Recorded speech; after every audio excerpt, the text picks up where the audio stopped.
자아의 작동 기제는 뭐예요? 예, 내가 오감각에 인식하는 순간 내 의식의 빛이에요. 이 빛은 뭐예요? 절대 속도죠. 1초에 30만 킬로를 가는 빛의 속도로 있는 것은 절대계 무한과 현상계 유한의 경계선이에요.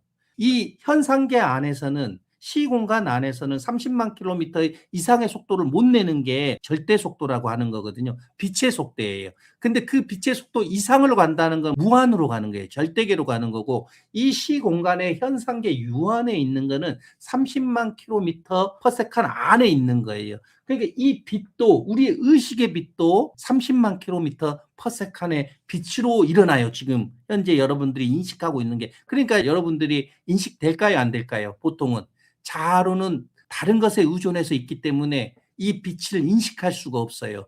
본성으로 가서 바닷속 깊숙이 들어가서 파도가 일어나는 걸 봐야지만 인식할 수 있는 거예요. 그래서 오감각에서 인식이 딱 되면 의식이 딱 올라옵니다. 예, 이렇게 올라온다는 거예요. 이게 주체고요. 이거 객체예요. 이건 의식이고 이건 무의식이에요. 내가 너를 인식하는 순간 팽창되죠. 그리고 다시 수축돼야 돼요. 그럼 이 상호 우존성의 법칙. 이거는 상호 공유하는 선이에요. 상호 침투성의 법칙. 상호 우존성에 의해서 객체와 주체가 분리돼서 팽창을 했으면 수축을 해줘야 돼요. 이거는 끌어당김성의 법칙이에요. 다시 하나의 세계가 되려고 하는 거. 끌어당겨주면서 상호작용을 하는 거예요. 이 세 가지 법칙이 우리의 의식에서 일어나기 때문에 모든 사물을 지금 여러분들이 제 목소리도 듣고 있고 제 화면도 보고 모두 지금 이 상황이 계속 일어나는 거예요. 지금 여러분들이 인식하기 위해서 오감각의 자극을 받으면서 의식에서 세 가지 법칙이 계속 오는 거예요. 그러면 의식에서 자아의 작동 기제, 자아는 나와 나 아니다를 분리해요. 그러니까 나와 나 아닌 느낌이 있어야지만이 주체와 객체를 분리해서 동일시할 수 있어요. 그러면 나라고 느끼는 걸 주체라고 해요. 나 아님으로 느끼는 걸 객체라고 해요. 그러면 여러분들이 자아라면 나라고 느끼는 거에 동일시가 많이 될까요? 나 아니라고 느끼는 거에 동일시가 많이 될까요? 나라고 느끼는 거에 동일시가 많이 됩니다. 그래서 여러분들이 거의 대부분 주체에 동일시가 된다는 거예요. 객체는 내가 아니라고 느껴지기 때문에 억압을 해요. 그런데 상황과 환경에 따라서 자아가 객체하고 간혹 동일시가 됩니다. 그럼 객체가 의식으로 올라오고 주체는 무의식으로 돼서 억압을 받아요. 의식에서 자아의 작동 기제는 그 하나의 주체와 객체 표상 중에 하나만 동일시합니다. 그런데 그 하나를 주체의 표상에 거의 대부분 동일시해요.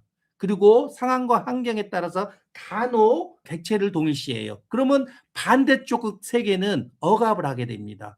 만약에 반대로 객체의 동일시를 거의 대부분 한다. 나 아닌 거라고 느끼는 거에 대부분 된다. 그러면 어떻게 되면 정체성의 혼란이 옵니다.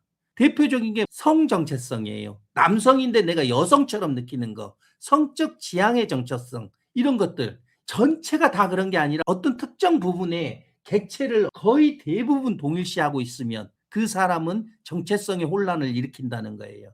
의식에서 부자가 좋다 하면 무의식은 가난이 싫다가 있어요. 내가 부자가 좋아하면 무의식은 가난이 싫다가 반드시 있습니다. 자아는 부자가 좋다가 내가 생존하기 유리하다고 생각하니까 무의식의 가난을 싫다를 억압하니까요. 그래서 내가 부자가 되려고 하면 가난이 된다는 거 얘기한 거거든요. 그런데 객체를 동일시했을 때 간혹 객체를 동일시한다고 했잖아요.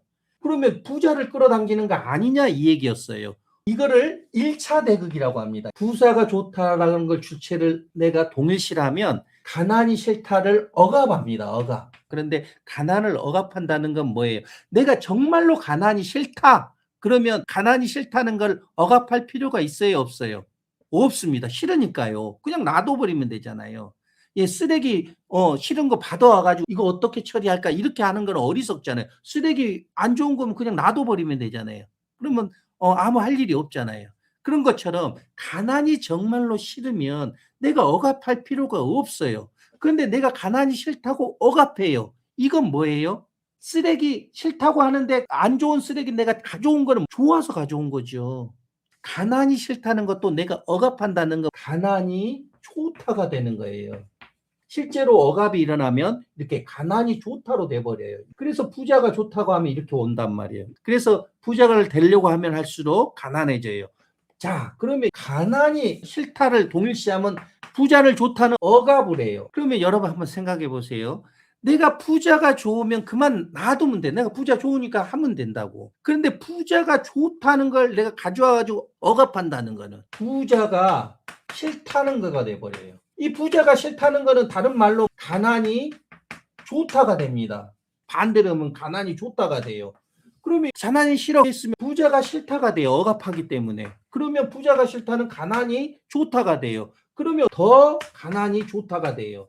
이 가난이 좋다가 끌어당겨져요. 그러니까 자아는 부자가 되려고 하면 할수록 가난해지고 내가 부자가 안 되려고 가난이 싫어 이렇게 여러 가지 형태로 가난을 동일하게 돼도 더 가난해져요. 그래서 1차 대극만 있다고 했을 때는 이렇게 됩니다. 근데 우리의 의식은 실제로 거의 대부분 주체하고 동일시된다고 했습니다.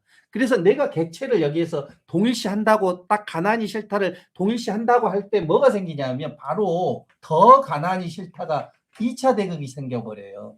방금 전까지는 1차 대극에 대한 것만 제가 설명을 했어요. 일반적으로는 주체의 거의 대부분 동일시되니까 가난이 싫다라고 내가 동일시하는 순간 사실은 2차 대극이 생겨서 더 가난이 싫다가 생겨요. 그래서 이 가난이 싫다는 2차 대극에서 주체가 되죠. 이거는 더 객체가 되고 그래서 여기 양가 감정이 생기는 거거든요. 그렇게 되면 더 가난이 싫다는 억압하니까 더 가난이 좋다가 된다고 했죠. 그러면 가난이 싫다는 실제로 더 객체를 끌어당긴다고 했죠. 그래서 1차 대극의 가난이 싫다 객체를 동일시하나 2차 대극의 가난이 싫다 주체를 동일시하나 똑같은 결과예요. 실제로는. 그런데 제가 다른 분들을 설명해 주기 위해서는 대극을 끊어서 설명을 해야 되잖아요. 1차 대극은 이렇게 2차 대극은 이렇게 하는데 1차 대극만 봤을 때는 가난이 싫다라고 하면 부자가 와야 되는 거 아니야? 이렇게 해서 의문이 생긴 거예요. 그래서 저한테 질문한 거거든요. 근데 실제로는 일반적인 자아의 작동 기제는 가난이 싫다라고 내가 동일시하는 순간 2차 대극이 생겨서 이게 주체가 되어 있는 상태거든요.